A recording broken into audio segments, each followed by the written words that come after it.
Impact Asia. Well, today the BBC Burmese service celebrates its 70th anniversary on September 2nd, 1940. Just as war erupted in the Far East, the BBC launched a dedicated service broadcast from our studios in central London. It was the 19th language service at the time to be launched by the BBC. Since then, it's witnessed and recorded all of the key social and political events, from the imprisonment of Aung San Suu Kyi to military crackdowns. In a moment, we'll assess where Burma sits now as elections loom, but let's look back at 70 years of BBC Burmese.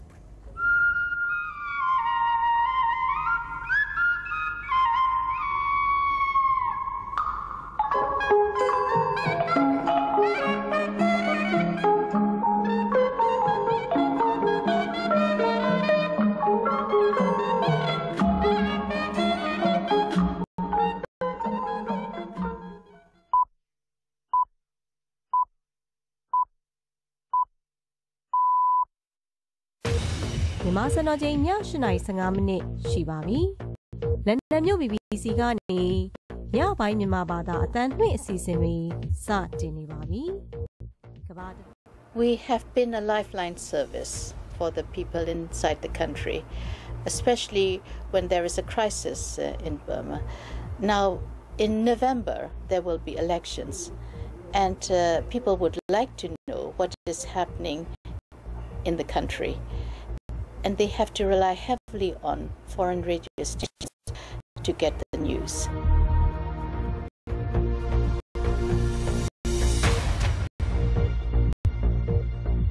We give a lot of coverage about what was happening inside the country, and as a result, the government was very angry with us, with what we have covered, what we have been putting out. So they accuse us as foreign stooges, assassins, all sorts of names. ပြီးခဲ့တဲ့ဂျွန်လကမှဂျပန်နိုင်ငံဝန်ကြီးချုပ်ဖြစ်လာခဲ့တဲ့ Mr. Naoto Kan ဟာသူ့ရဲ့ပါတီအခုအနေနဲ့ကြုံရနိုင်တဲ့ဒေသမှာမြို့သုံးမြို့ပါဝင်ပါတယ်ဒီကိစ္စကြောင့်ညီပေးတွေ့နေတဲ့သူတွေအတွက်အစားအစာညီပေးဝေရေးဒီထိုင်စရာလှုပ်ဆောင်ပြီး Happy birthday, Burmese. And joining us here to discuss it is Myo Thein. He's Director of Burma Democratic Concern, also So In Tan from the BBC Burmese. Welcome to both of you.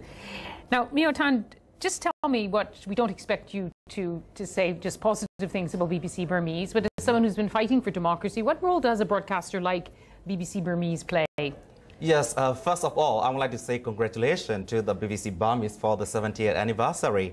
Yes, as the Burmese democratic activists, we mostly rely on the foreign independent media, which is neutral and also the independence, because the military government or the pre-successor of the General Ne Win government, they use the media as a tool for the propaganda. But as for the democratic activists who respect the democratic principle, we agree to disagree, and so we value the neutrality of the media. So for instance, like 1988 mass uprising, what is happening inside Burma, we need to totally rely on the foreign media service like BBC Burmese. And so it plays a very vital role and positive impact on the Burmese political history. And so, and of course, it's 70 years on. I mean, Burma or Myanmar isn't the same as it used to be. It's loosened up just a little. Does the BBC Burmese service have any other services that are doing the same, or are you still the only one on the block? There are other, like the foreign broadcast services like Voice of America, Radio Free Asia, and Norway-based Democratic Voice of Burma. We all are doing our best to give the correct, impartial information to the people inside Burma so that they can judge themselves. And yeah, it must be hard to get. It is quite hard to get accurate and consistent sources of information. From inside, yes, but we try. But in recent years, we see people becoming a bit bolder and then dare to speak to us because they are so desperate to let the outside world know what is happening inside. So recent instances like Monks Uprising and Nargis cyclone, the worst cyclone natural disaster to have hit Burma, show that people are bold enough to come out and talk and then let their stories be known to the world. Yes, we worked together on Cyclone Nargis together. Elections are coming up. Is this just going to be another stop, or could something truly about democracy come out of them?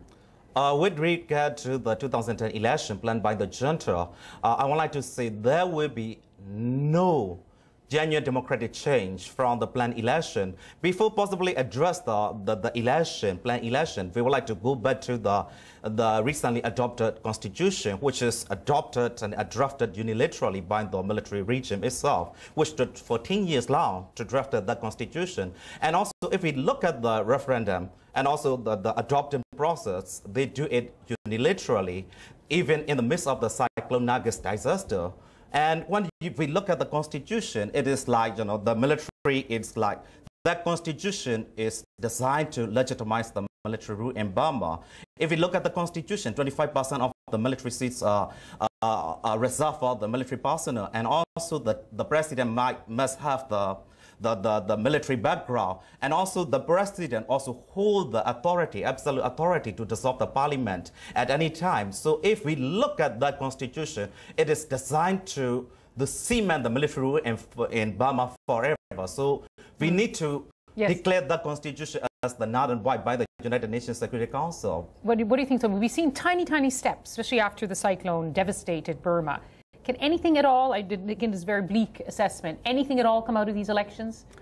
As Myo Thein just said, that this election is much debated, disputed, because the main opposition party, and not only the main opposition party, those who have initially decided to contest the elections have now withdrawn, because the outcome is almost, the election result is all but won by the military already.